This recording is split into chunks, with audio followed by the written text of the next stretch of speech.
Buen día, chicos. Buen día.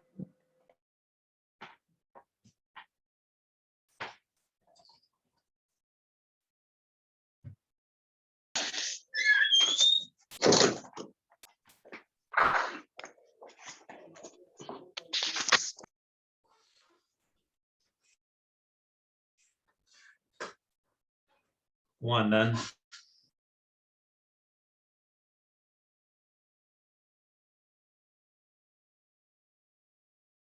¿Todo bien?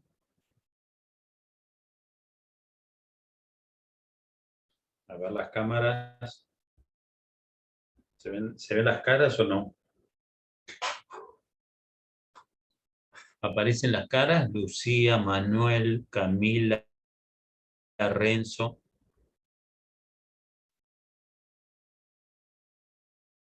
Camila, Lucía, Renzo.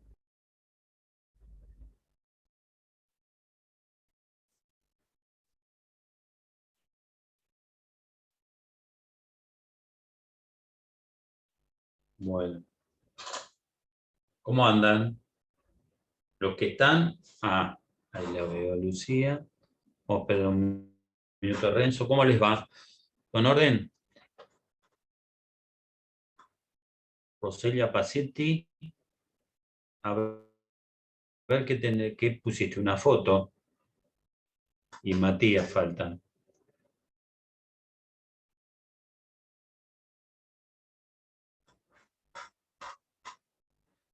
¿Por qué te provoca incomodidad, Rosela?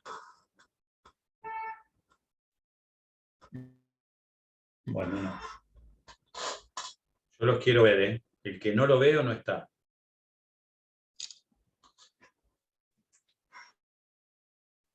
Bueno.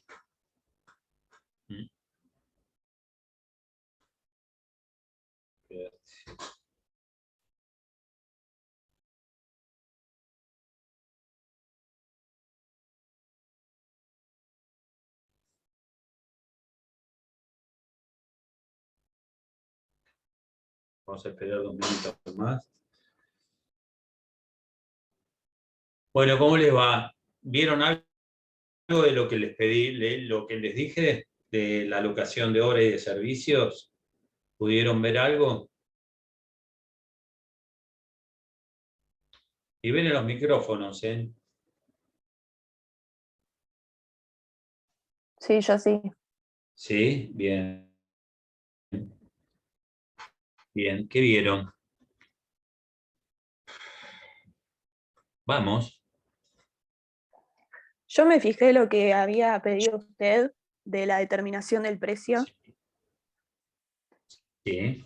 y encontré que había distintos sistemas de contratación de obras que se podía hacer pactar por unidad de medida, por ajuste alzado o por coste y costas, y que dependía eso de si se podía reajustar el precio o no eh, a medida de que fuera pasando el tiempo.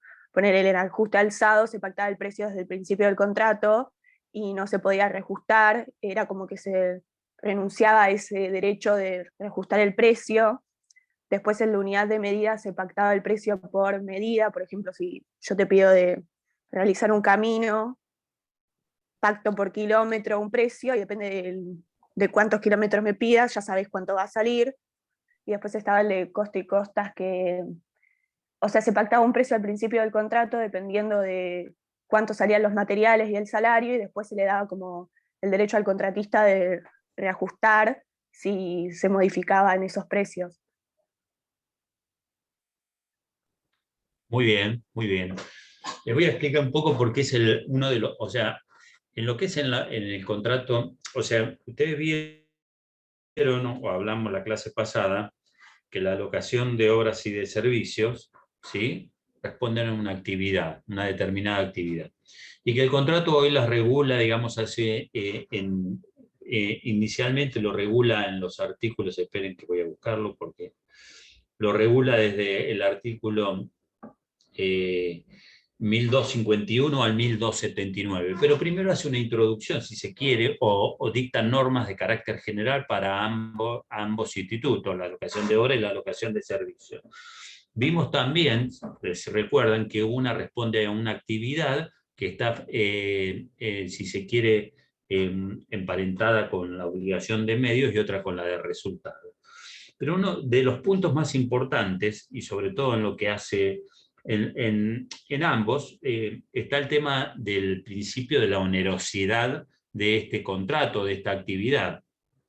Yo les había mencionado, o sea, les había mencionado en principio que la determinación del precio es uno de los grandes temas que tiene esta modalidad de contrato, tanto sea en la locación de obra como en la locación de servicio.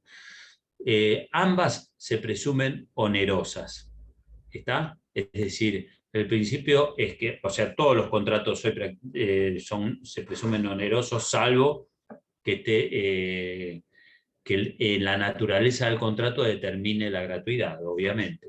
Pero, y también recuerdan qué diferencia hay, ¿no? Una cosa es la onerosidad y otra cosa es la determinación del precio. ¿Sí o no? ¿Qué opinan ustedes?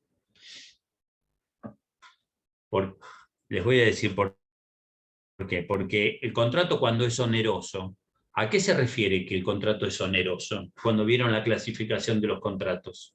¿Recuerdan o no? Esto es para que vayamos siempre, yo los voy a ir llevando siempre a la parte general, a la parte especial. Pero ¿hay alguna diferencia entre lo que es la onerosidad y la determinación de un precio en el contrato? ¿Alguien se anima a responderlo? Lo que dijiste, Victoria, está muy bien, pero a ver si alguien se anima a responderme esta pregunta. ¿El precio es sinónimo de onerosidad? Podemos decir que sí, obviamente. ¿Pero es lo mismo onerosidad que precio? No, no necesariamente. A ver, bien, decime, Mateo. Porque si yo permuto, no hay un precio fijado porque estoy cambiando una cosa por la otra, pero es oneroso igual. Muy bien. O sea que el principio de la onerosidad de los contratos está determinado cuando hay sacrificio de las partes. ¿Sí? ¿Es así o no? Ese es el carácter de onerosidad del contrato, cuando hay sacrificio de alguna de las partes. No necesariamente puede estar determinado a través de una deuda dineraria o una deuda de valor, o a través de la entrega de una cosa. Pero el tema en este contrato, en el de locación de obra y de locación de servicio, una de las formas de los grandes problemas que era el tema de la determinación del precio.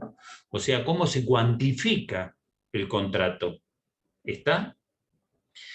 En el viejo Código Civil, en primer lugar, estaba ese artículo 1627 que yo les mencionaba, que en alguna medida hoy está plasmado, que fue modificado por la ley 24432, que fue una ley ómnibus. ¿Saben lo que quiere decir una ley ómnibus? Lo que es una ley ómnibus. ¿Tienen idea?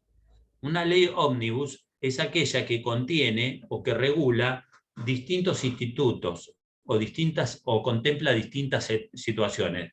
Por ejemplo, esta ley ómnibus 24432 modificó algunos artículos del Código Civil, como el viejo 505, hoy que está en el 703 del Código, o el 1627, pero a su vez regulaba otro tipo de situaciones contempladas en la ley.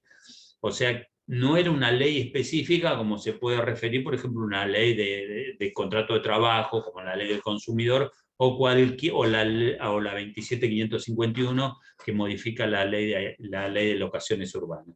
O sea, las leyes ómnibus contemplan distintas situaciones. Esa ley que fue de la época de Cavallo, que fue ministro de Economía en el año 95, esa ley en alguna medida modificó el artículo 1627 del Código Civil, que establecía de que todos los contratos de locación, toda actividad locativa se presumía onerosa. Y si las partes no hubieran pactado la onerosidad o determinado un precio, se podía fijar judicialmente. ¿Está? Hoy está plasmado esto en el nuevo código, o sea, esto estaba vinculado, como yo les dije, con el régimen de las profesiones liberales, pero lo vamos a ver mucho más adelante. Lo cierto es que hoy está plasmado en el artículo, ya les digo un cuál, de variaciones del proyecto. ¿Dónde está?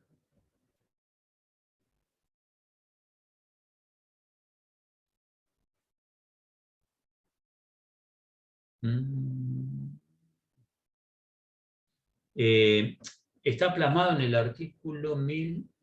Ajá, ¿alguien lo ubica en el nuevo código? 1125 puede ser. ¿Eh? 1125. 1125. No. ¿No? A ver, léelo. El 1125 la compraventa. Okay. Bueno, está bien, compraventa y contrato de obra, muy bien, sí. Cuando una de las partes se compromete a entregar una cosa por un precio, aunque éstas hayan de ser manufacturadas o producidas, se aplican las reglas de la compraventa, a menos que las circunstancias resulte el principio que la principal de las obligaciones consiste en suministrar mano de obra o prestar servicios. Si la parte que encarga la manufactura o producción de las cosas asume la obligación de proporcionar una... Sí, pero no es este el artículo que estoy buscando, pero en definitiva está bien lo que estás mencionando. Lo que quiero significarles es que 1255 puede ser. ¿Cuál? 1255. 1255. Sí, acá está. El precio, ¿por qué? El tema es, este 1255 en alguna medida recepta el viejo 1627 del Código Civil. Si quieren le pueden poner que fue reformado por la 24432 y está en consonancia con el 703 en alguna medida. Pero, ¿qué les quiero decir? El principio general en este contrato es que el precio va a estar determinado por lo que acuerdan las partes, por lo que convengan las partes, porque acá rige la autonomía de la voluntad en su máxima expresión, como no sucede lo mismo en la locación de inmuebles. ¿Sí? Es decir, lo primero que regula el precio es lo que dispongan las partes. Pero a su vez, ante estos contratos, sobre todo en lo que es la contratación de obra, que son contratos de duración que se prolongan en el tiempo, hay distintos sistemas de determinación del precio, como muy bien decía Victoria. ¿Por qué? Porque estos sistemas de determinación del precio que vienen de la ley de obra pública, en alguna medida tratan de contemplar las variaciones de los procesos inflacionarios. Entonces, las partes, ¿sí? Hay distintos sistemas de contratación, como es el de ajuste alzado, en el cual al momento de determinar la obra, al momento de establecerse el precio de la obra, desde el momento del inicio ya se pacta un determinado precio y no contempla los procesos inflacionarios. O sea, es un precio fijo por la totalidad de la obra, independientemente del transcurso del tiempo. O sea, la incidencia del tiempo no va a modificar el precio que se hubiere pactado. El problema que se genera en este sistema de ajuste alzado, en alguna medida, es que si se pacta un determinado precio, ¿sí? y al momento de iniciación de la obra, obviamente que sobre todo cuando son obras de construcción, esencialmente, obras constructivas, la realización de una obra material, en alguna medida se prolongan en el tiempo, ¿sí? Y normalmente la ejecución de una obra puede demandar entre 6 meses, un año o más. Si se pacta un sistema de ajuste alzado al momento de celebración del contrato, las variaciones que hubiere por la inestabilidad económica no afectan el precio de la obra. El otro sistema que hay es el de coste y costas, ¿sí? Que está determinado en función, como decía Victoria, del valor de los materiales y de la mano de obra. Y este es el que usualmente se utiliza en los contratos de duración. ¿Por qué? Porque está en función de las variaciones económicas, de los precios, de los materiales e inclusive de lo que es la mano de obra. Y el otro sistema, que es el de unidad de medida, se da sobre todo en la obra pública y se establece de dos maneras. Puede ser un sistema parcial, lo han visto, pudieron acceder, ¿no?, a las filminas que puse en la plataforma, pregunto. ¿Sí o no? ¿Eh? Sí, profe. ¿Sí? Sí. Bien. El otro sistema, este de unidad de medida, que puede ser una unidad de medida parcial, o sea que el cumplimiento de la prestación se agota con haber concretado la medida pactada, por ejemplo, bueno, la construcción de 100 kilómetros de ruta, ¿sí? Por ejemplo, o un primer piso de un edificio y demás. Esto sobre todo se da en el sistema de locación de obras y de lo que se llama de obras materiales, porque también podemos pensar de que puede haber un contrato de locación de obra y se refiere a una obra intelectual, ¿está? Como puede ser la realización ¿de qué? De un plano, puede ser la realización de un artículo literario o de un libro, por ejemplo. Y esos usualmente se dan estos contratos sobre todo por el sistema de ajuste alzado o retribución global, que se llama en alguna medida. Otro de los puntos que tenemos que tener bien en cuenta y que tienen que precisarse en el sistema de lo que es la locación de obra es el tema sobre todo de la responsabilidad, ¿sí? Ustedes saben cuáles son las obligaciones del comitente y cuáles son las obligaciones del contratista. ¿Alguien me las puede mencionar? ¿Me las puede decir? ¿Alguien se anima a decírmelas? ¿Lo vieron o no? Pregunto. Ejecutar la obra es una, para el contratista. Sí, ¿qué más? Entregar la cosa en el plazo determinado. Informar sobre los materiales, Sí, ¿qué más? permitirle al comitente un control. Muy bien, exactamente. El tema es el siguiente, y el gran problema que se genera acá, obviamente que primero y principal es ejecutar la obra de acuerdo a la modalidad convenida, ¿no es cierto? Con el comitente, en alguna medida. Puede darse modificaciones en la ejecución de la obra, ¿sí? Que en tanto y en cuanto estén pactadas o convenidas con las partes, o bien se puede modificar o variar el proyecto inicial de obra, pero obviamente que siempre se requiere la autorización del contratista de la obra. Y lo más importante acá es, en el ámbito de la responsabilidad de la ejecución de la obra, quién provee los materiales. ¿Está? ¿Por qué? Porque está relacionado con la responsabilidad y con qué lo podemos asociar al tema de la provisión de materiales en este contrato. Pregunto yo. ¿Con qué lo asociamos? Con los vicios. ¿Cómo, Victoria? Con los vicios, si los materiales tienen algún vicio, ya puede Sí, reclamar. estamos hablando, exactamente, acá estamos hablando, y esto es lo que tenemos que pensar, ¿en qué etapa podemos estar del contrato? ¿O cómo lo relacionamos con las etapas del contrato y de la responsabilidad? Fíjense que estamos hablando, les estoy preguntando en función, yo doy por entendido que han leído todo esto, ¿no? Pero estamos hablando de que estamos hablando de lo que es la responsabilidad contractual, lo que surge durante la vida del contrato, y qué otra situación podemos contemplar, además.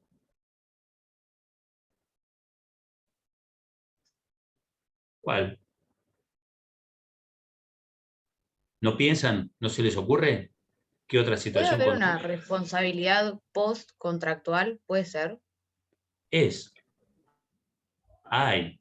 son las secuelas, o sea, son la responsabilidad. Acá tenemos, en este contrato, por ejemplo, podemos ver tanto sea la responsabilidad precontractual, la contractual y la postcontractual. Sobre todo se da en lo que es la obligación de saneamiento en estos contratos.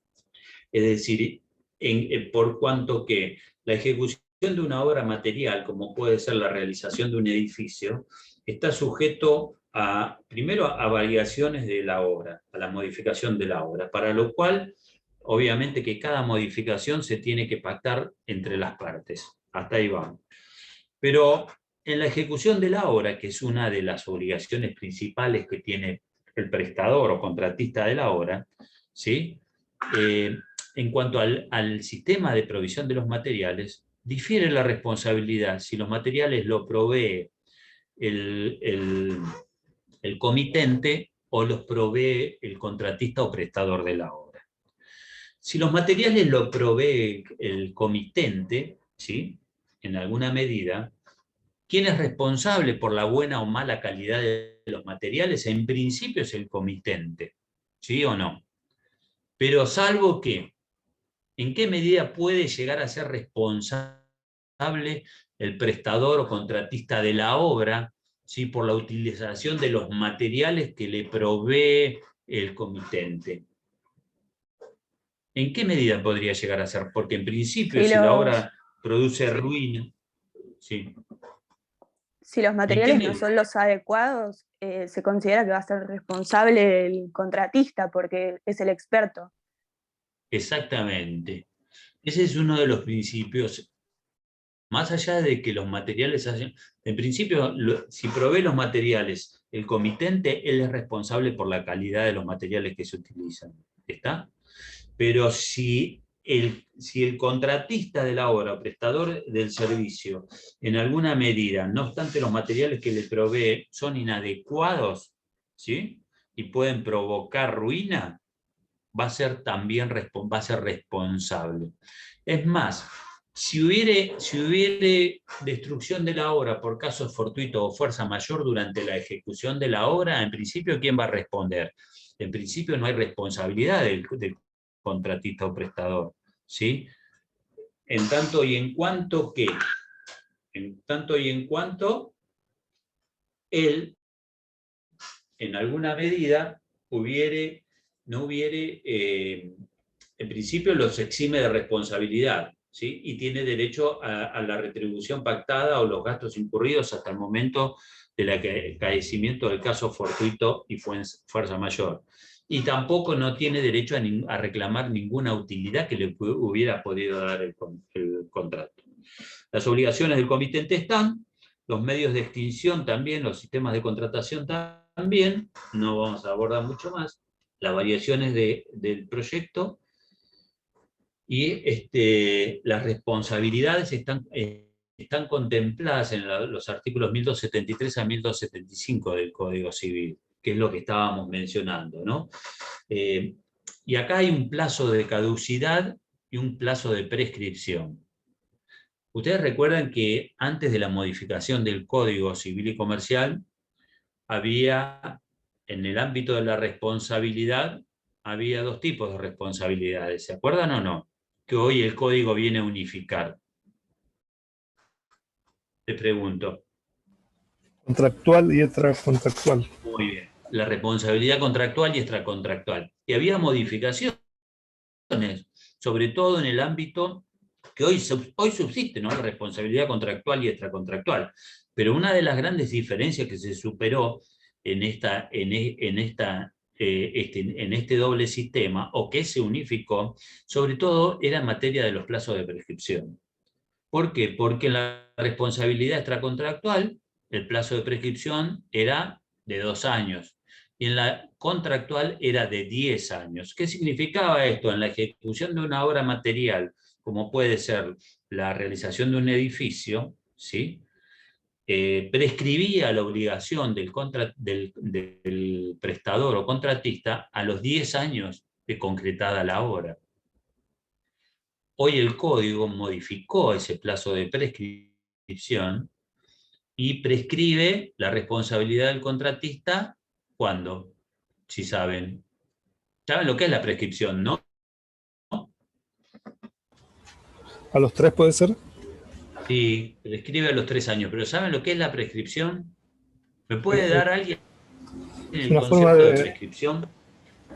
Es una forma de extinción del contrato por la caducidad, por el tiempo, por el transcurso del tiempo. Está bien. Y ninguna de las partes se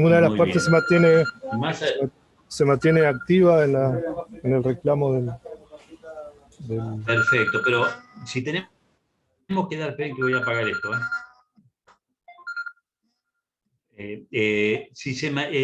Perfecto, lo que les quiero decir es lo siguiente. Pero un término jurídico global de prescripción, un concepto que puedan tener como porque no solamente lo van a aplicar la prescripción en los contratos, ¿no es cierto? Se aplica con relación a todos los derechos. Se animan el concepto, está bien lo que dijiste. Cuando se termina el plazo para presentar un recurso. Sí, pero ahí me están hablando de... Más. Está bien, yo quiero... Lo que pasa es que la jurídico. prescripción puede ser liberativa o ¿cómo es? Para adquirir, no me acuerdo, un derecho también. ¿Te liberás o adquirís? Por eso, muy bien. A ver, Francisco. ¿Podría ser la extinción de un derecho por no ejercerlo en tiempo y forma? ¿O un término así? Sí, yo les voy a dar un concepto. Por eso les digo a veces, si tienen un diccionario jurídico a mano, buscaban prescripción y me lo estaban diciendo. Pero la prescripción es la pérdida o adquisición de un derecho por el transcurso del tiempo. Ese es el concepto de prescripción. La pérdida o adquisición de un derecho por el transcurso del tiempo. Con lo cual, como decía Victoria, tenemos la prescripción adquisitiva y la prescripción liberatoria. ¿Está? Y el principio de la prescripción es para darle seguridad jurídica, ¿sí?, a los derechos, en alguna medida. Porque la inactividad por el transcurso del tiempo nos puede hacer perder o adquirir un derecho. ¿Está? Sobre todo, por ejemplo, el contratista el que realiza el contrato, los que se van de la clase, no apaguen las cámaras. Por ejemplo, el contratista o el prestador de la obra, que realiza la obra, ¿sí?, en alguna medida queda liberado de su responsabilidad postcontractual, ¿sí? Antes era a los 10 años, ahora es a los 3 años. Pero a su vez hay un tema, que hay un plazo de caducidad para reclamar los vicios o defectos que pueda tener la obra o la entrega de material de la cosa. En principio se hace presumir o se presume en la medida que, como en las obligaciones de dar, en la medida que haya recepcionado la cosa, se presume que uno, si la recibe sin ningún tipo de reticencia o de conformidad, se presume de que la ha recibido de conformidad, conforme lo hablan las obligaciones de dar, que está en el artículo 750 y pico, ya les digo, 747. Cualquiera de las partes tiene derecho a requerir la inspección de la cosa en el acto de la entrega. La recepción de la cosa por el acreedor hace presumir la inexistencia de vicios aparentes y la calidad adecuada de la cosa, sin perjuicio de lo dispuesto sobre la obligación de saneamiento en el 1053. Es decir, acá está relacionado la obligación de dar con la obligación de saneamiento y las obligaciones de entrega que tiene y de recepción que tiene, por un lado, el contratista de la obra y el comitente. ¿Qué es este plazo de caducidad? Desde el momento que uno recibe la obra, ¿sí?, y en principio prescribe a los 3 años la responsabilidad del contratista o prestador de la obra. Pero el comitente, ¿sí?, para reclamar los vicios o defectos que hubiere tenido la cosa, desde el momento que se hacen ostensibles, tiene un plazo de caducidad. Y ese plazo está determinado por el 1053 del Código. ¿Se acuerdan cuál es esto? 1053 creo que era.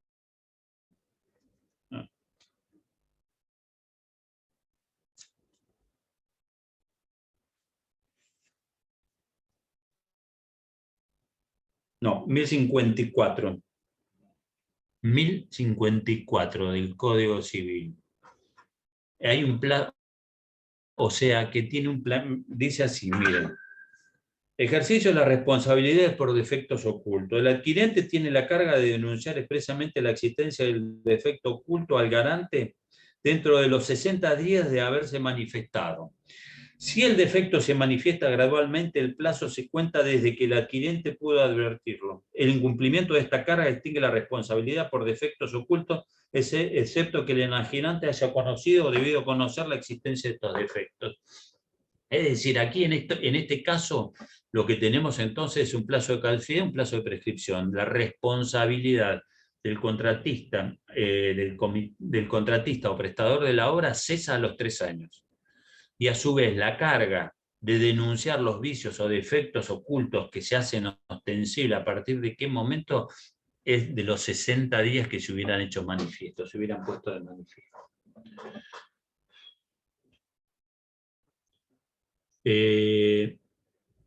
¿Alguna duda? Y otra cosa más, que como para ir cerrando este contrato, lo que les quería mencionar es el tema de la alocación de servicios y la relación que hay con la obligación de medios y de resultados. La alocación de servicios está relacionado con la actividad que se independiza y se desprende del resultado final de esa actividad que hubiera realizado quien brinda el servicio. Y ustedes saben que las obligaciones de medios y de resultados que no estaban contempladas en el código, hoy sí, de manera indirecta, están contempladas cuando se regula las obligaciones de hacer, porque en uno de los artículos indirectamente alude a lo que es la obligación de medios y de resultados, y si quieren anotarlo es el artículo 774 cuando se refiere a ellas. Es decir, la obligación de medios se agota con la actividad que hubiera desplegado el locador del servicio. Bueno, ¿alguna duda, chicos? ¿Alguna pregunta de este contrato? ¿Nada?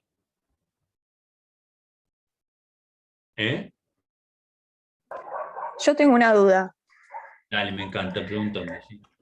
Acá en el libro, cuando habla de caducidad y prescripción, dice que en el artículo 1275 se establece un plazo de caducidad de la acción de 10 años. Sí. Si la ruina se produce luego de dicho lapso. Pará, Dale.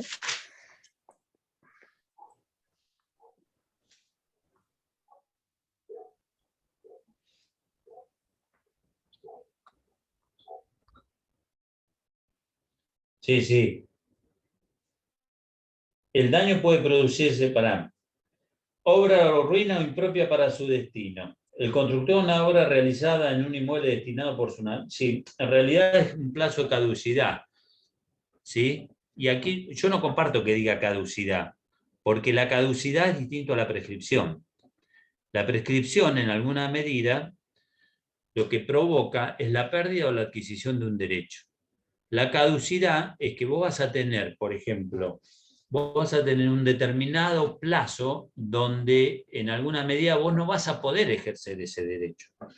Pero acá dice, la extensión de la responsabilidad de un ruina, esto es en el caso de cuando hubiere ruina o que sea impropia para su destino, ¿está claro?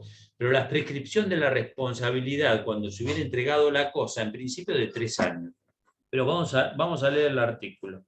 La responsabilidad prevista en el 1273. El constructor de una obra realizada en un inmueble destinado por su naturaleza a tener una larga duración responde al comitente y al adquirente de la obra por los daños que comprometen su solidez y por los que hacen impropia para su destino. El constructor solo se libera si prueba la incidencia de una causa ajena, como puede ser caso fortuito, fuerza mayor y no es causa ajena al vicio, aunque el terreno pertenezca al comitente o a un tercero, ni al vicio de los materiales, aunque sean provistos por el contratista. Extinción. La responsabilidad prevista en el 1273 se extiende a todas las personas que venden, a las personas que actuando en la calidad de mandatario del dueño de la obra cumple con la misión, esto serían los subcontratistas, y según la causa del daño al subcontratista, al proyectista y demás. Para que se aplique la responsabilidad prevista en estos artículos, el daño debe producirse dentro de los 3 años, dentro de los 10 años de aceptada la obra. Esto cuando ofrece ruina, digamos, completa o cuando hay grave, digamos, daño en la cosa. Lo que sí veo, Sí, una pregunta. y está bien lo que me apuntás, Victoria, sí, habla de un plazo de caducidad que en realidad es de prescripción, porque la caducidad tiene 60 días para plantearlo. Sí. Los 10 años de plazo de caducidad, ¿no son cuando hay vicios ocultos? Sí, Porque sí, por yo había visto supuesto. como en años, capaz vos adquirís la propiedad y ves que hay humedad aparente y demás, y si vos no decís nada en ese momento, ahí sí se libera el contratista. Pero si después pasar los años, desde que se Hasta entrega la cosa y empieza a dentro correr de el los 10 plazo años de de realizada la 2 obra, años. hasta los 10 años de realizada una obra pueden aparecer vicios, ¿sí? Pueden aparecer vicios en la cosa que pueden generar en alguna medida el reclamo de la obligación de saneamiento dentro de esos 10 años. La responsabilidad, en principio, y acá entra en juego una discusión, en alguna medida, ¿no? Porque el contratista, la responsabilidad del contratista es de 3 o de 10 años. Prescribe. ¿Cuándo se libera el contratista? Entonces, ¿será a los 3 años de entregada la obra o a los 10 años, en principio? Yo entiendo que es dentro de los 3 años de ejecutada la obra. Yo entiendo. ¿Está claro? Y está bien lo que vos estás apuntando, Leila, en el sentido de que hasta después de 10 años puede aparecer algún vicio de la cosa donde uno pudiera llegar a reclamarlos.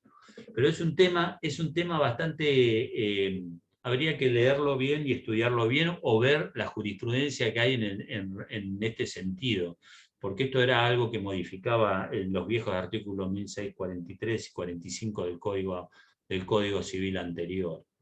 La verdad que sería un tema como para verlo, y si lo podemos ver a través de algún fallo, estaría buenísimo para determinarlo. Pero yo creo que, desde ya les digo, el término de caducidad y de prescripción son dos términos distintos, ¿sí? La prescripción es la inactividad por el transcurso del tiempo o la adquisición de un derecho por el transcurso del tiempo. La caducidad es un término que vos tenés como para ejercer un derecho o no ejercerlo. Es como la caducidad de un plazo. Pero bueno, es un tema para verlo. Victoria, fíjate si podés encontrar algo en ese sentido. ¿Qué es lo que rige? ¿Los 3 años o los 10 años? O alguno de ustedes, a ver qué plazo es la responsabilidad del contratista. ¿De cuánto es? ¿De 3 o de 10 años en el nuevo código? Bueno, vamos a otro contrato. ¿Qué quieren que hable? ¿Qué quieren ver? Según el cronograma que tengo acá, en realidad tendríamos que haber visto. Bueno, ¿alguna duda, chicos?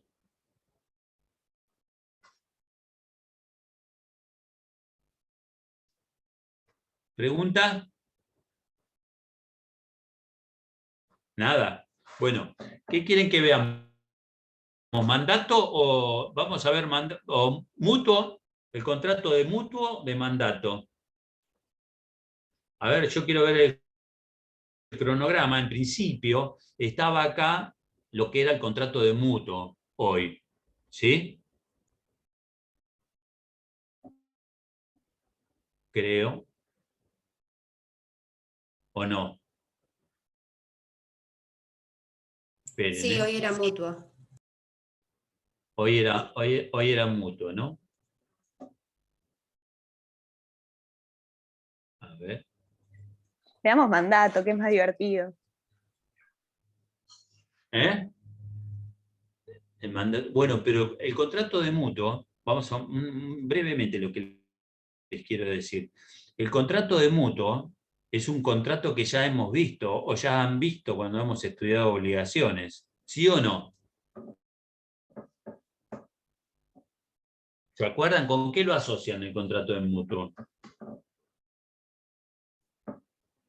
Obligaciones dinerarias. Con las obligaciones dinerarias.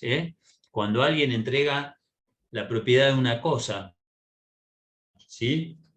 Que tiene la particularidad o está determinado que es una cosa, o sea, en definitiva, el contrato de mutuo es un préstamo, ¿sí? Que se asimila también a qué otra figura. Francisco, decirle que después hablamos. Ah, no, El estás hablando por comodato. teléfono, Francisco. Con el comodato. Los dos, no. Los dos se refieren a qué? Al préstamo de una cosa. ¿Es así o no? Pero lo que determina la calidad de una u otra, o lo que difieren de uno de otro, ¿ya vieron comodato con la doctora Casal? No. Pero lo que difiere uno es la calidad de la cosa, ¿sí? Porque si es una cosa fungible y consumible, estamos frente a un contrato de mutuo. ¿Está claro? Si se refiere a una cosa no fungible, no consumible, estamos frente a un comodato.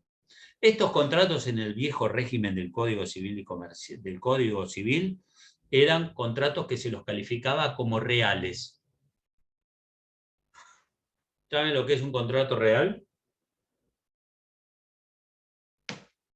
De un contrato consensual, la distinción de uno y de otro. El real era el que tenía que ver con la entrega de la cosa.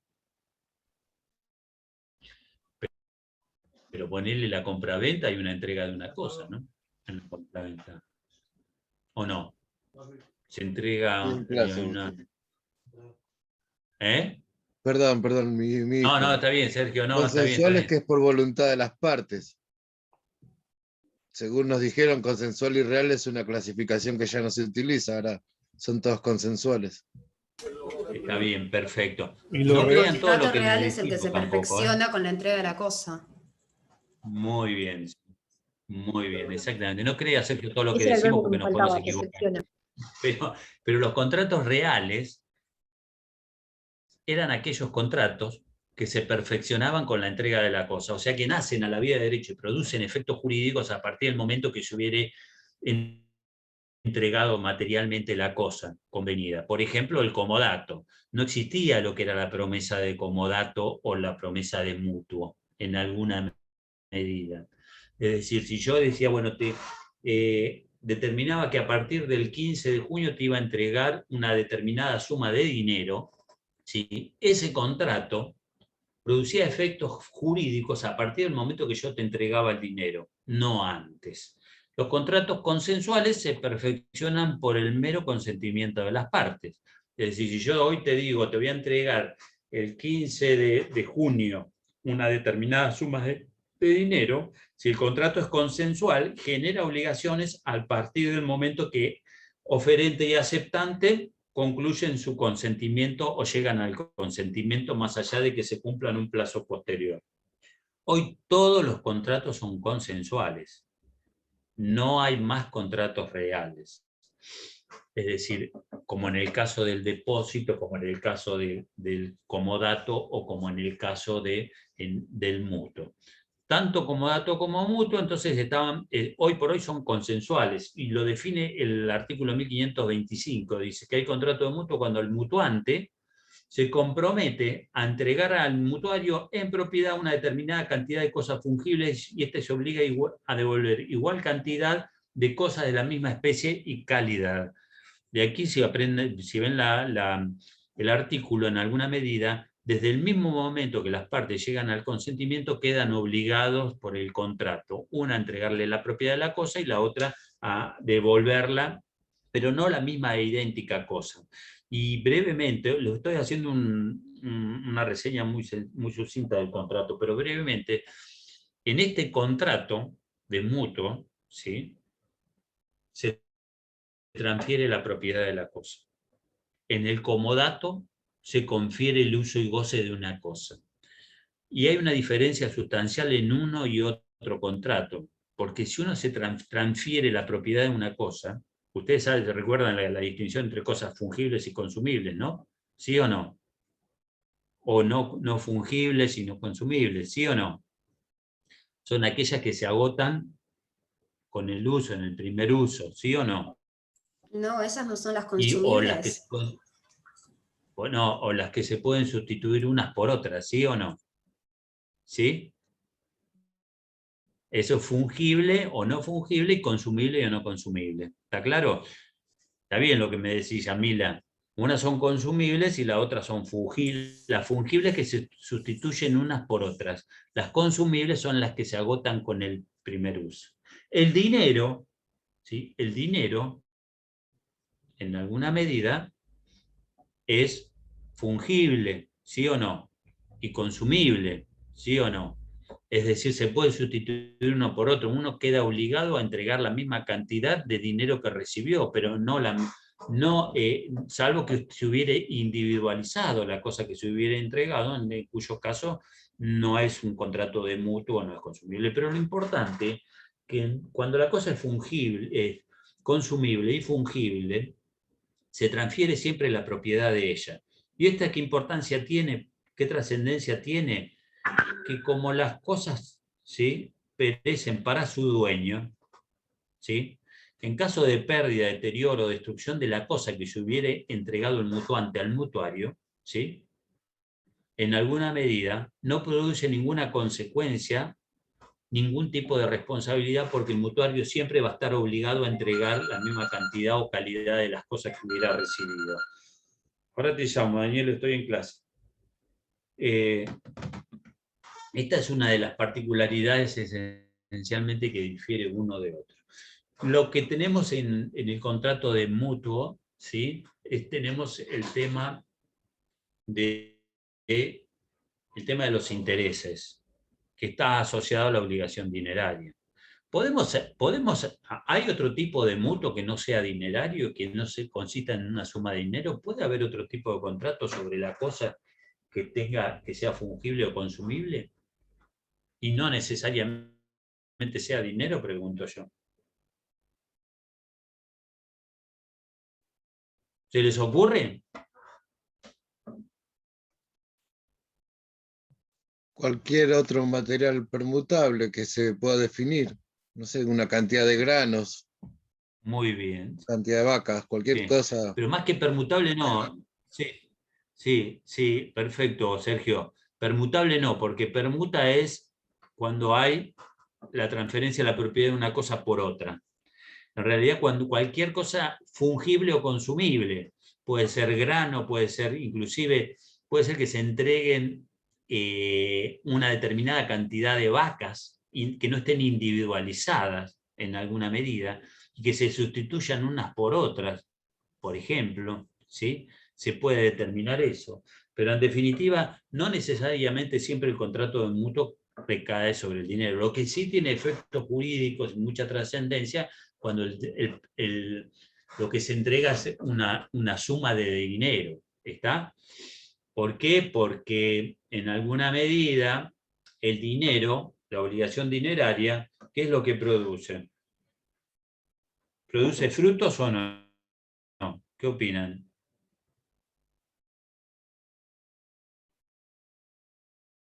Intereses. ¿Pero producen frutos o no el dinero? ¿Eh? Los intereses pueden ser considerados frutos, ¿no? ¿Qué es el fruto? El beneficio que le sacás a la cosa. El beneficio que te da una cosa. ¿Es así o no? El dinero te puede dar interés, te puede dar un beneficio, sí, te da intereses, ¿o no? Acá viene todo el tema de los intereses compensatorios, moratorios o punitorios. ¿Es así? El dinero, naturalmente, por la utilización del dinero, cuando uno le presta dinero a otro, en alguna medida, al mutuante, le da un beneficio, ¿sí? Le produce un interés. Es la utilidad que le da la cosa al otro, debe pagarla por ella, por utilizar el dinero de otro. Ese es en definitiva ese concepto del dinero compensatorio. Por el tiempo que yo me veo privado del uso de la cosa y que le he transferido y le he prestado, si se quiere, al mutuario, ¿sí? Una determinada suma de dinero, por ese no uso del mutuante y por el uso que hace el mutuario de la cosa en alguna medida, me va a producir frutos, en la medida que lo hubiera convenido. En principio el mutuo siempre se considera, es un contrato esencialmente oneroso, pero puede ser que se preste una suma de dinero y generalmente no se cobren intereses por ello. Pero bueno, acá vamos al tema de los intereses y lo que es la tasa de interés y todos los procesos inflacionarios y está el fallo Minucian con Giesecke-Vicius, no sé si lo tienen presente, cómo se determina la tasa de interés, en definitiva, todo esto que no quiero abordarlo porque lo doy por entendido que lo vieron en obligaciones dinerarias. ¿Está? ¿Recuerdan las obligaciones dinerarias y el concepto de intereses y demás? ¿Sí o no? ¿Lo tienen presente? No se los yo los voy a dar por entendido o por sabido, les digo por qué. Porque esto es de obligaciones y porque creo que es importante que ustedes tienen que ir manteniendo vivos los conceptos que vienen adquiriendo a través de las otras materias. ¿Está? ¿Pero tienen alguna duda con respecto a lo que es una obligación dineral, un contrato de mutuo? Los caracteres los podemos sacar, ¿es así o no? ¿Me pueden decir o me pueden precisar los caracteres de este contrato si se ponen a pensarlo? Yo lo que quiero que ustedes cuando lo vayan estudiando los tienen que ir. Obviamente que cuando estudian, esta es una carrera que requiere mucha memoria. Nos guste o no nos guste, es así. Tenemos que tener memoria. Pero con la memoria no basta para aprender esta materia, esta carrera, sino que se requiere el razonamiento, que es lo que a mí más me interesa. No me interesa que sepan lo que dice puntualmente un artículo del Código Civil, pero sí que me den los conceptos, ¿sí? y que puedan razonar esto, las figuras. Es más, si uno se pone a mirar el artículo que habíamos visto, el 1525, y de la definición sobre la base de lo que hemos aprendido de la parte general, nosotros podemos sacar los caracteres. Y eso es lo que tienen que hacer ustedes cuando van estudiando. O sea, y es una forma de memorizar también, cuando están estudiando. Tomar el concepto de la figura y ver si ustedes pueden aplicar los conocimientos que adquirieron de la parte general. Las características de este contrato, Victoria, vamos a hablar de mandato la clase próxima. Pero las características de este contrato, ¿cuáles serían? A ver si se animan a decírmelas. No lo miren ni nada por el estilo, pero es bilateral. Miren el 1525. Muy Y bien, es es un contrato bilateral. Bilateral, oneroso, conmutativo, nominado. Bien. Consensual. Consensual, muy bien. Y una de las particularidades que No tiene, formal. sobre todo, es no formal. Todos los contratos hoy en principio son no formales, basta el simple consentimiento, pero en alguna medida... ¿De adhesión? No, puede o no ser de adhesión. ¿Con un banco, por ejemplo? Bueno, por eso, puede o no ser de adhesión. Es un contrato de adhesión en alguna medida. Cuando estamos hablando de mutuo, estamos hablando más que nada de qué tipo de contrato.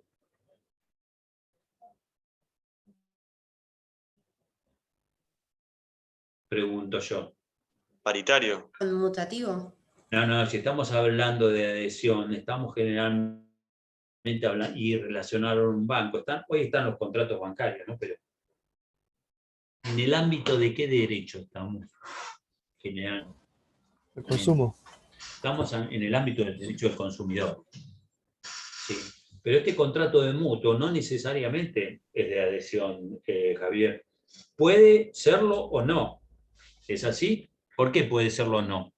Porque puede ser que yo en forma individual, que no realice una actividad habitual, ¿sí? No sea una entidad financiera, yo te preste una suma de dinero a vos, ¿sí o no? O un particular, se puede celebrar un contrato paritario entre dos personas, necesito que me prestes dinero porque tienes tal cosa o tal otra, independientemente de ello.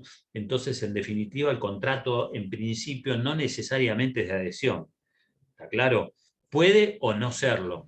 Yo lo Va a pregunté. determinar en alguna Eh, ¿Cómo, Javier? Lo dije un poco a propósito porque estaba pensando en los intereses. Porque imaginemos que nosotros dos hacemos un contrato consensuado, pero yo pongo intereses que son, vamos a decir, casi usureros. ¿Y quién regula esos intereses? ¿Quién lo protege a usted de mis intereses, vamos a decir, exponenciales, por así decirlo? Te hago una pregunta. ¿Y eso determina que sea un contrato de adhesión? No, al contrario. Me parece que en un contrato de adhesión puede haber más protección para el que está tomando el crédito que si lo hacemos nosotros en el ámbito, vamos a decir, consensual, pero no, al final, como es de mutuo acuerdo, usted está aceptando mi intereses y por lo tanto, si lo aceptó, ¿quién lo protege a la otra parte? Bien, pero yo me preguntaba bien lo que estás planteando, pero voy a lo siguiente. Las situaciones en la formación del contrato, ¿sí? En esta situación que vos me estás planteando, Javier, donde yo te pongo intereses usurarios, ¿sí?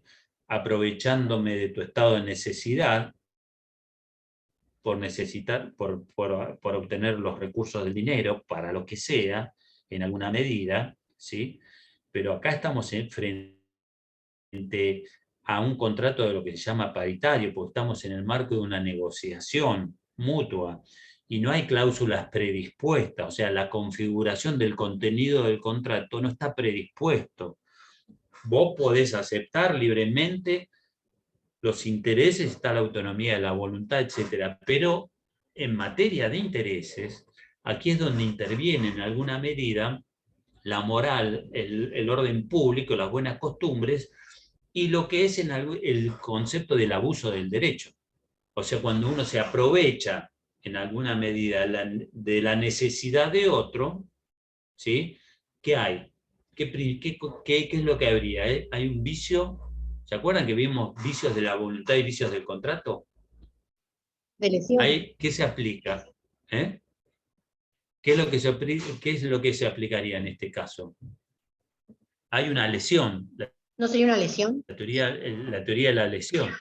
Es la teoría de la lesión. Pero en la situación que estás planteando, Javier, el contrato por adhesión es aquel que contiene cláusulas predispuestas, ¿sí? Por una de las partes, y donde el poder de configuración del contenido del contrato, ¿sí? Depende solamente de una de ellas. Vos me podés decir, bueno, está bien, mirá, yo vine, pero la realidad es que más allá de que vos te tuviste que adherir a las condiciones que yo te propongo, vos tenés la libertad de contratarlo como quieras y con quien quieras. ¿Está? Ahora bien, si vos, forzado por la necesidad, tomás intereses usurarios, ¿sí? Aquí es donde uno luego puede pedir lo que se llama la morigeración de los intereses por ser abusivos, ¿sí? Porque hubo un aprovechamiento del estado de necesidad, de la ligereza, de una experiencia de una de las partes y demás. Lo que va a determinar de que sea un contrato paritario o no, en definitiva, nosotros podemos celebrar contratos paritarios que sean abusivos, porque uno se aprovecha del otro, y en ese caso vos podés plantear, sobre todo en lo que es el tema del mutuo, cuando los intereses son usurarios, cuando, digamos, exceden el uso normal del dinero. Y está emparentado con la moral y con la buena fe y los usos de costumbres y demás. ¿Cuál es la tasa de interés habitual en nuestro país, o que ha fijado tope en nuestro sistema? No sé cómo será en Chile, cuál es el tope de las tasas de intereses que se pueden pactar, pero aquí en Argentina se pacta el 24% anual de interés por todo concepto. ¿Está? Más del 2% mensual no se pueden contemplar intereses, llámese compensatorios, moratorios y punitorios. No sé cuál es el tope allá en Chile. ¿Cuál es el tope? Está regulado por la Superintendencia de Bancos y Seguros. Entonces, por eso que los contratos de adhesión son mucho más seguros, porque la tasa esa que fijan en el contrato, si se excede del límite que da la superintendencia, uno puede... hay acá lo que existe el CERNAC financiero, que es como la defensa del consumidor, y uno va y reclama al CERNAC y devuelven los intereses. Y nadie se pasa de esos intereses. Javier, acá los topes en materia de intereses, ¿sí?, generalmente están dados más allá. Si el interés excede el 24% anual, que se hubiere pactado, ¿sí?, en alguna medida, si lo excede, uno a través de un reclamo judicial puede pedir la morigeración de los intereses. Eso surge de las obligaciones dinerarias y también en este contrato. Esa está, es decir, uno puede pedir lo que se llama la revisión del contrato y la morigeración de los intereses, más allá de que se hubiera celebrado un pacto, o sea un contrato paritario, donde prevaleció la autonomía de la voluntad y demás, pero puede invocarse el vicio de la lesión, o ya les digo, el abuso del derecho en alguna medida. Pero son circunstancias que en un contrato paritario, aquel que alega el vicio o el abuso o la lesión, mejor dicho, aquel que alega la lesión o el abuso del derecho deberá probarlo. Se consideran que son leoninos y usurarios los intereses que exceden el tope del 24%.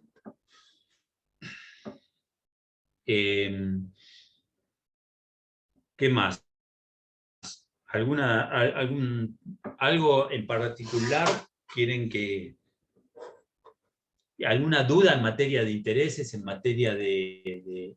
¿Cuáles serían? A ver, yo me pregunto, Yo tengo una pregunta. Contrato donde uno se obliga a entregar... Dale. ¿Cuál es la diferencia con el pacto de retroventa? Porque dice ahí y no me doy cuenta. Muy bien. El pacto de retroventa. ¿Qué sería el pacto de retroventa? Ustedes vieron que hay modalidades en la compraventa, ¿sí o no? Puede ser el pacto de reventa y el pacto de retroventa. Ejemplo, ¿cuándo hay pacto de retroventa? Cuando el vendedor, el comprador, entre comprador y vendedor, ¿sí?, acuerdan que se puede revender, o sea, de volver la cosa vendida al vendedor. El comprador, ¿sí?, el vendedor tiene la potestad, ¿sí?, de recomprar la cosa. Es recomprar o revender la cosa. Es una modalidad específica de la compra-venta. Está contemplado, ya te lo digo, espérate. 1163. Bien, acá está. Pacto de retroventa. Es aquel por el cual el vendedor se reserva el derecho de recuperar la cosa vendida y entregada al comprador contra la restitución del precio, con el exceso o disminución de la cosa convenida. Yo te vendo a vos, en alguna medida es una especie, en alguna medida, ¿qué pasa? Estas modalidades de lo que es la retroventa o el pacto de reventa, que son modalidades que se estilan, y si piensan en la situación donde yo le vendo una cosa y me reservo el derecho a recomprarla, ¿sí?, con exceso o disminución del precio, en alguna medida también habría una especie de préstamo, ¿sí o no? si yo me reservo el derecho a recomprar la cosa. Pero ¿qué diferencia puede tener con el mutuo? Pensemos, yo te vendo ¿El el consumo? auto, te vendo el auto, sí, exactamente, Ok. Victoria. Te vendo el auto y me reservo la potestad de comprarlo dentro de los 6 meses, de recomprar la cosa vendida. Es decir, que el comprador no va a poder disponer de ella hasta que se extinga esta cláusula de reventa, esta preferencia o este privilegio que tiene el vendedor. En alguna medida, el vendedor tiene la potestad de recuperar la cosa, ¿sí o no?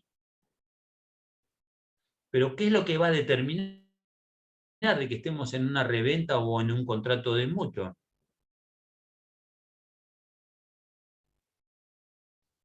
¿Qué es lo que va a determinar la diferencia? Que en la reventa se tiene que devolver la misma cosa que se vendió.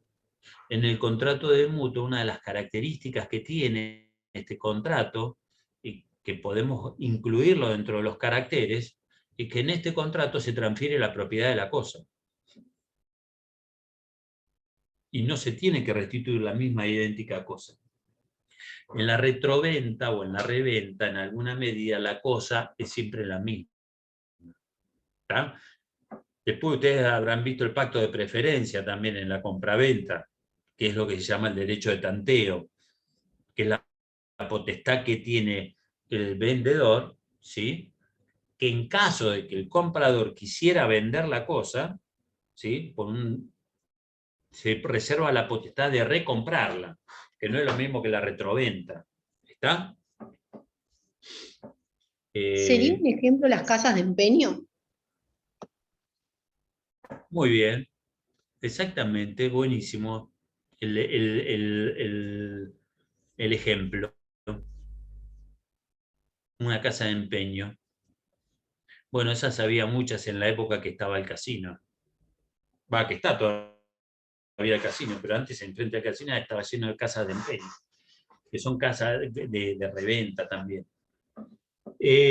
No sé, ¿tienen dudas de otro de los conceptos que van a ver en este contrato? Es el concepto del anatocismo. ¿Se acuerdan lo que era el anatocismo? No, no me acuerdo. Voy a tener que mirar la clase de Rodríguez Araujo de vuelta. ¿Ah? Bueno, ¿ven? Que no se deben intereses ¿Se sobre los acuerdan o no? intereses. Muy bien, exactamente. El anatocismo eso está relacionado precisamente ¿con qué? Con la usura.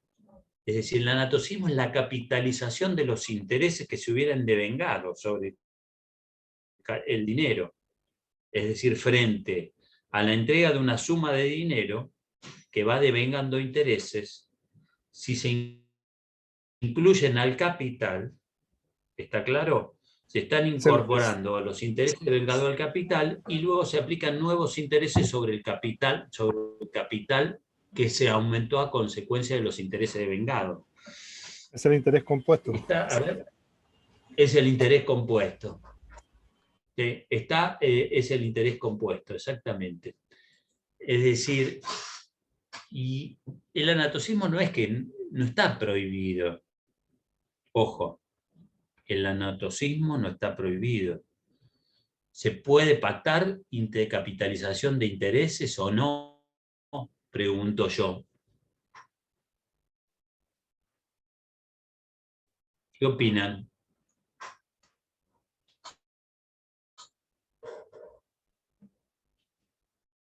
¿Sí o no? ¿Cómo fue la pregunta? No alcancé a escuchar.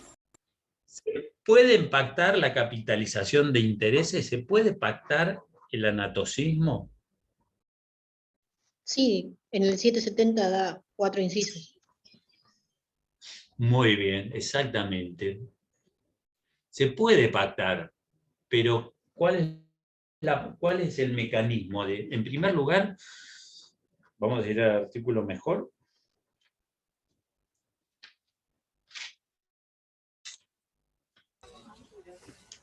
Habría que aplicar la tasa pasiva, ¿no? Sí. Bueno, acá nosotros en este país tenemos tantas tasa de interés como dólares, más o menos, valor dólar. Pero bueno, no se deben intereses de los intereses, ¿sí? Salvo que, primero, existe una cláusula expresa de acumulación de los intereses al capital con una periodicidad no menor a 6 meses. En primer lugar.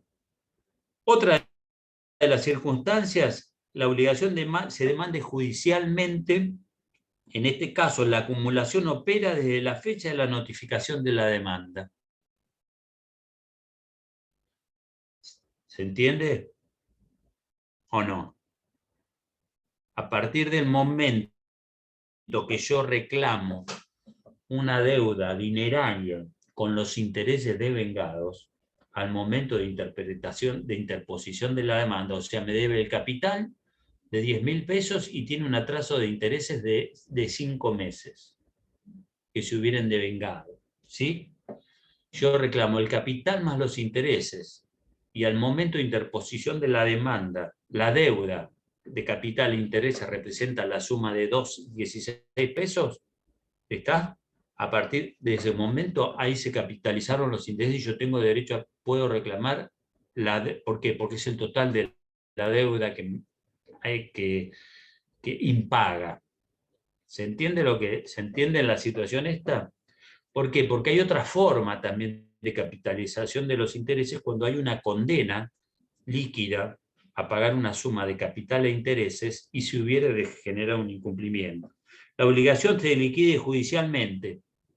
En este caso, la capitalización se produce desde que el juez manda a pagar la suma resultante y el deudor es moroso en hacerlo. Situación que se da en este caso es, por ejemplo, cuando hay una sentencia que condena al pago total de capital e intereses, que haría las veces también como una interposición de la demanda, pero la sentencia condena a pagar 10.000 pesos más los intereses, ¿sí? Se hubiera practicado liquidación, se hubiera quedado firme esa liquidación y no se paga. En cuyo caso el acreedor tiene derecho a reclamar el total de la deuda y a partir de ese momento también va a generar intereses. Esos intereses se pasan a amortizar e integrar el capital. Y la otra es que provengan de una disposición legal. Es decir, que el principio general, el anatocismo, que también es sinónimo de usura y de abuso de derecho, ¿sí? El principio es que está permitido, no es que no está permitido, pero se permite en los supuestos que contempla el artículo 770 del Código, en esos 4 hipótesis y no otras. En tanto y en cuanto les digo un tema práctico. Muchas veces se presta una suma de dinero y en el mutuo se pacta que se entrega una determinada suma de dinero y en realidad le están dando otra. Esa es una forma, ¿sí?, de que haya una amortización de intereses. Por ejemplo, te presto 10.000 pesos, pero te deduje los intereses por el término del préstamo y te doy 8.000 pesos y no 10.000. ¿Se entiende lo que digo? Cuando vos estás firmando en el mutuo que recibiste 10.000 pesos, pero en definitiva te cobraron los intereses del término del préstamo y a su vez después se pacta un interés sobre la suma entregada. Ahí es donde inclusive uno, por supuesto, acá estos contratos, más allá de que sean no formales, acá siempre se requiere está lo que se llama la forma sugerida por la ley. O sea, acá nosotros podemos convertir en formales los contratos que no lo son, pero en este tipo de negocios, con este tipo de contratos, obviamente, quien recibe una determinada suma o quien es acreedor de ella también, de la única manera que lo va a poder probar es a través de la forma escrita o a través de principios de prueba, de los principios de prueba correspondientes. Pero si uno presta una suma de dinero, obviamente, ¿qué es lo que va a tratar de hacer? De formalizarlo por escrito. ¿Alguna duda, chicos? Si yo tengo ¿Alguna que devolver pregunta? una Sí, cantidad Victoria. mayor de dinero, ¿sigue siendo mutuo? Sí, si vos te prestás, si vos, a ver, dame un ejemplo.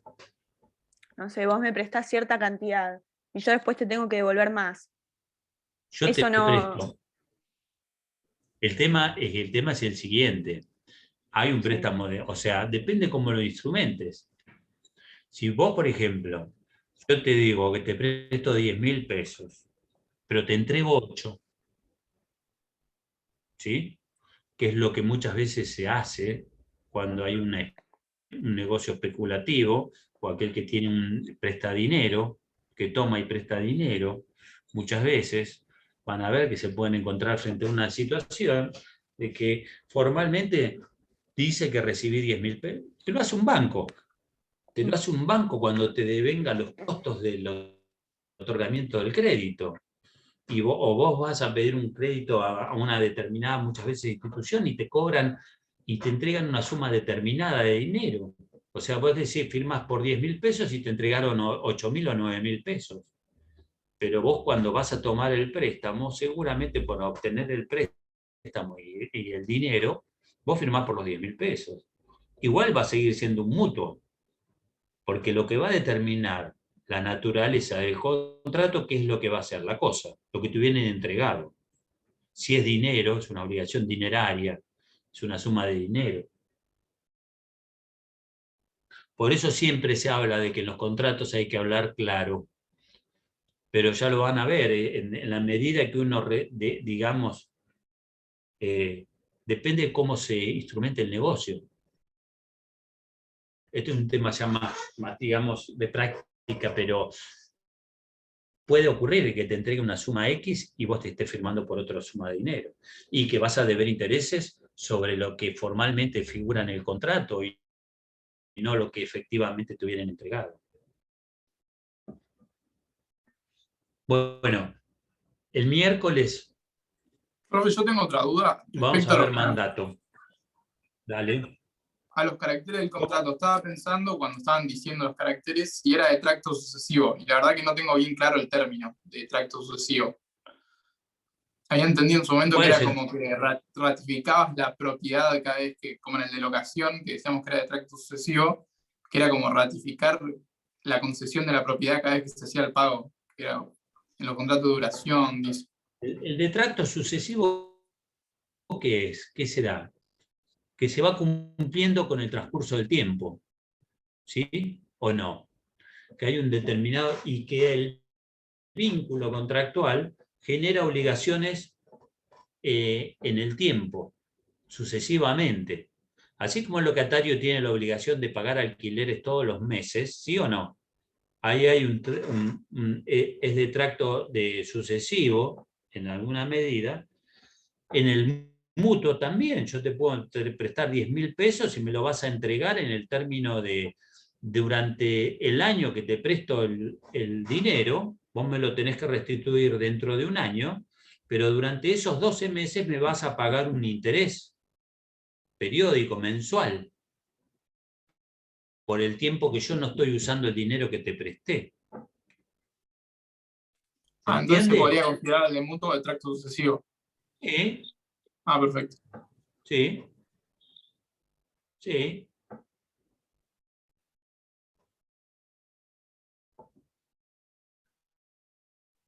¿Alguna otra pregunta, chicos? Si lo ¿Alguna pagás duda? si se paga en una sola cuota, ¿se puede considerar de ejecución diferida? ¿Qué opinan? Lo que dice Sergio.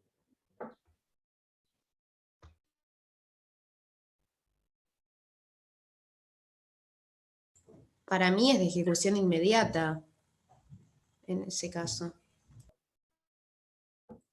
Es de cumplimiento inmediato, de ejecución instantánea. Nace y se extingue en un solo acto, en el mismo acto de te entrego una... Es decir, la realidad es que yo te entrego una suma de dinero y no me la tenés que devolver inmediatamente. No, digo, las compras a una sola cuota, Una por cosa es ejemplo. Cuando pagas en un solo pago, pero un tiempo después. Bueno, pero eso es, ¿qué sería? ¿Una obligación de qué tipo? Es una obligación a plazo, que se debe cumplir en un plazo determinado, en un término determinado. Está acá en el contrato de mutuo, es que te doy una suma de dinero y que yo me obligo a restituirte una cosa fungible y consumible y que me obligo a restituírtela en un determinado tiempo. ¿Está? Ese contrato, desde el momento que lo celebro hasta el momento que se ejecuta y se extingue, hay un transcurso del tiempo de por medio. En un contrato donde yo te digo, te voy a entregar la suma de dinero el 15 de junio, está subordinado el cumplimiento a un plazo de ejecución o de cumplimiento. Por eso tenemos que aplicarlo. Fíjense que nosotros, ver contratos y obligaciones están íntimamente vinculados unos con otros. Por eso tenemos que pensar el contrato también desde el punto de vista de la obligación que genera. Ustedes recuerden que una de las fuentes principales de las obligaciones, ¿cuáles son? Los contratos, junto a la ley. Por eso tienen que tratar de pensar y tienen que relacionarlo, ¿no? No es que ya nos desprendimos, sobre todo en el derecho privado patrimonial. E inclusive estos conceptos que hoy estamos aplicando también los van a ver en alguna medida cuando estudien reales. La diferencia que reales es una materia un poco más compleja, pero esto es realidad pura, porque lo vivimos permanentemente a los contratos.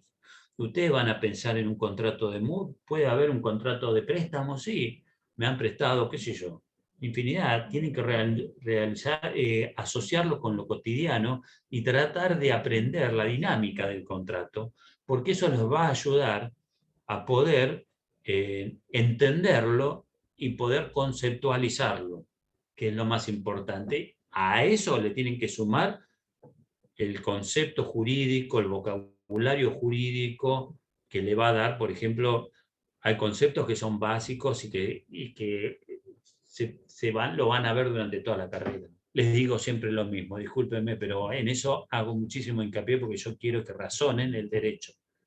Es fundamental razonarlo.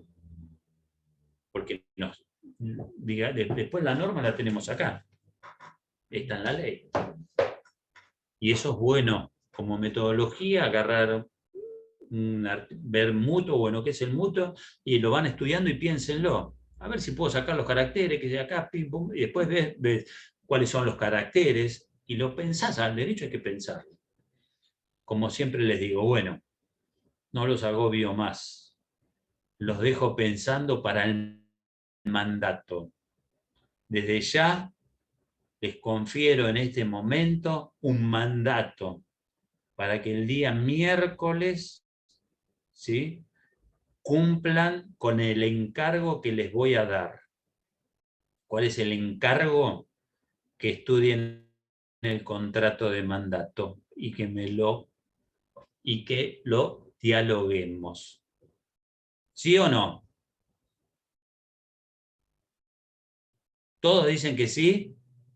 A ver, díganme que sí, que está grabado acá. Liberen el micrófono. ¿Sí o no? Sí, profesor. Bueno, Sí, está sí. bien, pero les voy a decir una cosa. Ese no es un contrato de mandato.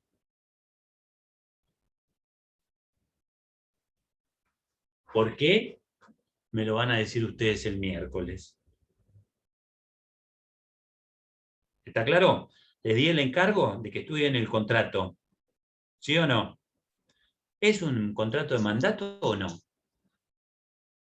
Eso lo vemos en el próximo capítulo. Chau, chicos. El miércoles me lo dicen, ¿eh? ¿Está claro? Chao, gracias. Nos vemos. Chao. Hasta luego.